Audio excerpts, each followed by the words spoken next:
রাজ্য সরকারি কর্মচারীদের জন্য বিরাট সুখবর আসতে চলেছে। বকেয়া ডিএ থেকে শুরু করে 7 পে কমিশন কার্যকর হতে চলেছে। 2রা জুন থেকে বৈঠকের পর সরকারি মহলে চলছে জোর আলোচনা। ইতিমধ্যে রাজ্যের মন্ত্রিসভাতে 7 পে কমিশন গঠনের অনুমোদন দিয়ে দিয়েছে এবং নতুন সরকার কর্মচারীদের বেতন কাঠামো পুনর্বিবেচনার কথা ইতিমধ্যে জানিয়েছেন। এখন সব থেকে বড় আপডেট, বড় প্রশ্ন, কবে থেকে কার্যকর হবে 7 পে কমিশন এবং কমিশনের ক্ষেত্রে ফিটমেন্ট ফ্যাক্টর কত হতে পারে, সেটাই তোমাদেরকে আমি পুরো বোঝাবো। তো পুরো ভিডিওটি দেখো, স্কিপ করবে না, তাহলে বুঝতে পারবে না। পুরো ভিডিওটি এ টু জেড দেখতে থাকো। তবে তোমাদেরকে বলে দিই, গতকালের বৈঠকে মাননীয় মুখ্যমন্ত্রী শুভেন্দু অধিকারী মহাশয় পরিষ্কারভাবে বলে দিয়েছেন, এই যে রাজ্য সরকারি কর্মচারীদের জন্য 7 পে কমিশন রয়েছে, এই 7 পে 2027 সালের জানুয়ারি মাস থেকে কিন্তু কার্যকর করা হবে।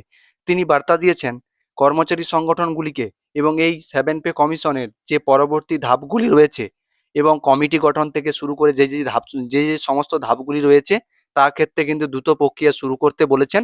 এবং বৈঠকে আরও জানানো হয়েছে 2027 সালে জানুয়ারি মাস আসার আগেই কিন্তু বকেয়া ডিএ রয়েছে 42% হারে বকেয়া ডিএ কিন্তু মেটানো হবে, রাজ্য সরকারি কর্মচারীদের দেওয়া হবে। তবে তোমাদেরকে বলে দিই, 2027 জানুয়ারি মাসে যদি 7 পে কমিশন কার্যকর করা হয়, সেক্ষেত্রে সরকারি কর্মচারীদের বেসিক পে, এইচআরে 12% ও ডিএ এবং অন্যান্য ভাতার উল্লেখযোগ্য পরিবর্তন আসতে পারে। তবে বিশেষজ্ঞের মতে আশা করা হচ্ছে যে এই 7 পে কমিশনের ক্ষেত্রে ফিটমেন্ট ফ্যাক্টর 2.5 হারে দেওয়ার সম্ভাবনা রয়েছে।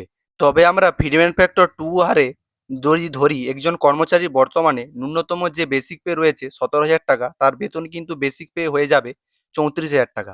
তার সঙ্গে সঙ্গে 12% এইচআরে থাকবে, পরবর্তীতে ডিএ বৃদ্ধি পাবে। সেক্ষেত্রে এই কর্মচারীর বেতন কিন্তু 40,000 টাকার মতো হয়ে দাঁড়াবে। এছাড়াও ধরো, যদি আমরা ফিটমেন্ট ফ্যাক্টর 2.50 ধরি, তাহলে কিন্তু বেসিক পে হয়ে যাবে কর্মচারীর, বেসিক পে হয়ে যাবে 42,500 টাকা। তার সাথে এইচআরে এবং ডিএ পরবর্তীতে ধাপে ধাপে বাড়তে থাকবে। এই যে 7 পে কমিশনের ক্ষেত্রে দেখার বিষয় যে কি হয় 7 পে নিয়ে, তোমাদেরকে বলে দিই 2027 সালে 1 জানুয়ারি থেকে কিন্তু এটা কার্যকর হবে। তার আগে কিন্তু ডিএ কিন্তু মিটিয়ে দেওয়া হবে 42% হারে। এটাই কিন্তু এই মন্ত্রিসভার বৈঠকে আজকের এই পর্যালোচনা কিন্তু এটাই হয়েছে। তোমরা কিন্তু পরবর্তীতে ধাপে ধাপে জানতে পারবে।